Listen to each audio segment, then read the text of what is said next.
You know, Speaker, I look around and I look at every single chair here, and I think about the fact that members of Congress, every one of us represents about 700,000 people, but together we represent every single person that lives in this country.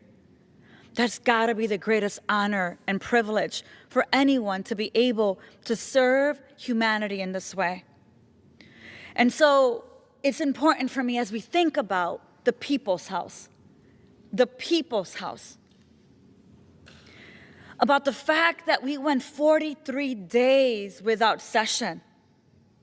The Speaker put us into recess, and some of my colleagues were not even in their district.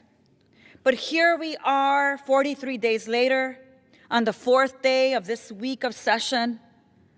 And as a reminder, I feel the necessity to remind my fellow Americans around the country and everyone watching what has happened here. And so as a reminder, Republicans' big ugly bill perpetrated the greatest transfer of wealth from working people to the ultra wealthy in American history.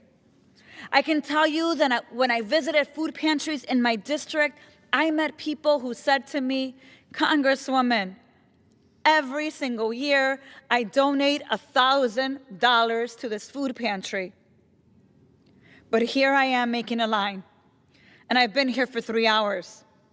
This is not the country and the promise that I thought the president made. Here we are now.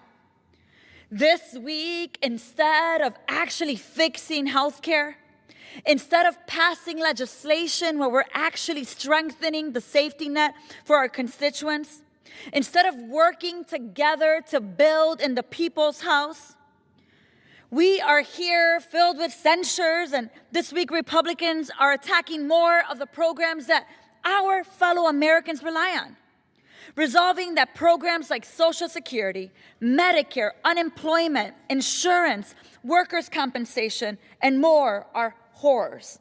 So let's talk about the truth of the so-called denouncing the horrors of socialism resolution that we are going to be voting on in a couple of hours in the morning. Republicans must despise you and hate the idea of seeing our communities thrive. Look, Republicans are quick to steal the programs and services you rely on to bail out the ultra-wealthy and big corporations. So we know that it's not the subsidies or supports that are the problem. Republicans champion socialism when it's benefiting the rich and the powerful, who they think deserve it most. But when it comes to working families, then social programs are a nightmare because bottom line, they do not believe you deserve the support. Let me give you a few examples of social welfare programs that Americans rely on every single day, whether they're in a Republican district or a Democratic district.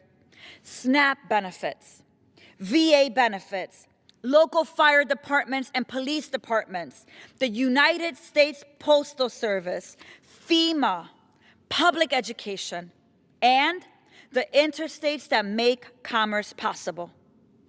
Listen, socialized programs are the foundation and safety net that ensures all members of our community can thrive, regardless of our personal economic ability to pay into a capitalistic society. So let's be very clear. I know, Speaker, you may not want to hear this, but it feels like hypocrisy. They want to give money to the elites while leaving nothing for everyday working families. It goes without saying that I will be voting no on this resolution.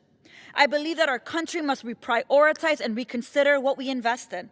For me, that's working people. The ultra-rich don't need more subsidies. We're about to have a trillionaire that comes from this country. And they should finally be paying their fair share in taxes. I believe that everyday hardworking people deserve more and better. And they've said this to you directly. They've said this to all of us directly. I believe in universal health care. I do. I believe in free higher education. I do. in social housing and pensions for all, so that people don't have to work until they're 90 and they can retire with dignity. I also believe in guaranteed minimum income, free public transit, and so much more. You see, working families should be given every single thing they need to thrive. They shouldn't have to work 40 hours a week and still feel like they can't make it. And so we demand more. We demand a future that works for every working person. And we can, in fact, build that together. But we can't do that as we're destroying healthcare. You see, since day one, the Trump administration and Republicans in Congress have been clear about the pain they're willing to inflict on the American people. You see, in only 11 months, Republicans have used their power to cut our health care, to close our hospitals, to raise our health care costs in order to make sure that billionaire bosses become richer. It's open enrollment season, and working families are already seeing double, triple the cost they usually pay for health insurance premiums. These are the very same people that have been telling you that they can barely afford their health care and to pay for their mortgage. In Illinois, many people will see their costs rise between $3,000 to $23,000. Money that every family in our state should be able to keep to invest in their families and communities' quality of life. Here's the bottom line. Costs keep increasing, and people won't be able to afford their health care. Millions will go without the goods and services that they need. And the president wants us unhoused, he wants us foreclosed, he wants us poor, and it seems like he also wants us uninsured. Look, I've already signed a discharge petition to ensure that the ACA subsidies extension is put on the floor for a vote, because we need to use every single tool at our disposal to fight for our working families. But I think it's time, it is past time, for Republicans to join Democrats in prioritizing working people and address the pain that our communities are enduring. We should be demanding more, and it means that we could be using the discharge petition process. We have seen it work before this week to release the Epstein files. We can do the same thing and get to the magic number of 218 members of Congress who care more about their constituents than they care about a dictator, who care more about their constituents than they care about insurance companies, who care more about their constituents than they care about billionaires. Because here's the bottom line. We must demand more. Every member of Congress who says they care about healthcare and working people, it doesn't matter if you're a Democrat or you're a Republican, needs to sign the discharge petition and take action on the rising cost of living. And Mr. Speaker, people keep saying, so where does my money go?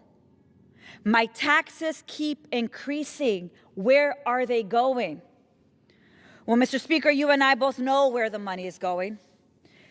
Yes, it's going to Homeland Security, $150 billion there so that the secretary can cosplay and jump on those $200 million jets. But it's also going to other parts of the world to pay for bombs.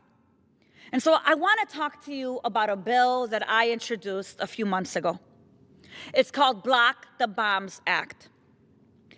Whether you are a Democrat or a Republican, it must frustrate you that our government is using your money, your dollars, your taxpayer dollars, so that someone else can use them in another country and bomb women and children. Look, I've been clear since the beginning of the ceasefire in Gaza and Israel that Netanyahu and Trump are a lethal, unaccountable duo that cannot be trusted. In the time since the most recent ceasefire agreement, the Netanyahu government has continued to bomb Gaza, including refugee camps, restrict the movement of humanitarian aid, move to annex the West Bank, and has continued to arrest Palestinians without charge. All while Netanyahu continues to lobby the U.S. for more and more of your money so that they can get more weapons unconditionally, which Trump is inclined to deliver as long as he can turn Gaza into the next Middle Eastern Riviera. Well, today on this House floor, we must say enough is enough. Congress must assert its oversight authority and withhold the weapons that are still being used right now, even in the midst of this so-called ceasefire, to violate U.S. and international law. And that is why we must continue to demand that Congress pass the Block the Bombs Act as a first step in accountability and oversight. Do not be fooled into thinking that blocking bombs is no longer necessary. The only thing that will actually affirm a permanent ceasefire is the oversight that this body gives. It is needed more than ever because every member of Congress should join us today. So, Mr. Speaker, as I prepare to close, I think about the moment we're living. I think about the children in schools who are wondering what the future will look like for them. I think about the responsibilities that we all took when we took an oath to protect the Constitution, to protect the well-being of our communities, to uphold the Constitution, and to honor our constituents. And I have to tell you that these last 11 months have been painful. I will tell you that as someone that lives in the city of Chicago, I never thought that I would say that I knew what it felt like to feel like you're living under siege. As a Chicagoan under the leadership of Kristi Noem, we have felt like we've lived under siege. I know firsthand what it feels like to have a Black Hawk helicopter surrounding your home every other day because they're getting someone else. They're arresting another mother in front of a school or tear gassing someone else who's just recording. I know firsthand the terror that DHS immigration raids have had on our communities. We have been surveilled, people have been threatened, a 1-year-old was tear gassed, a U.S. citizen child tear gassed, a pastor was pepperballed 7 times, subjected to warrantless arrest, precision immobilization technique maneuvers, kidnapped and disappeared. Neither Trump's administration nor DHS cares if you're a U.S. citizen, a baby, a senior, or a pastor. There is no respect for the rule of law. Terror has been unleashed on American cities, and they think that as long as they issue a statement with whatever fabricated lie that they have created, that they can continue to get away with it. So I want to give you 3 examples of what I'm talking about. On Saturday, October 25th, Border Patrol agents aggressively disrupted a children's Halloween parade and terrorized and injured a 67-year-old U.S. citizen. A 67-year-old U.S. citizen, pulling him out of his vehicle, tackling him to the ground, and detaining him, arresting him.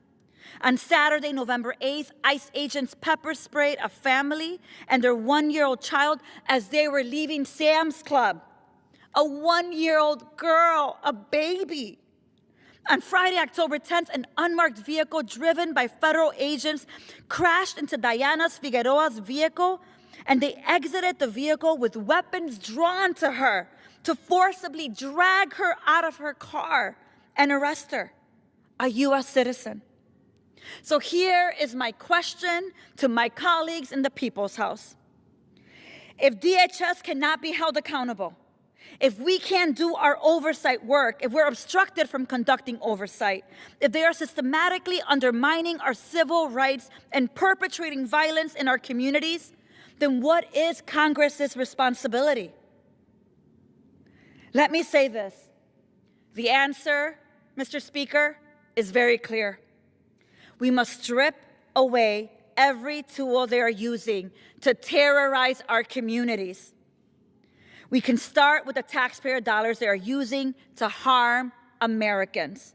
It is time for us to begin defunding ICE. With that, Mr. Speaker, I yield back.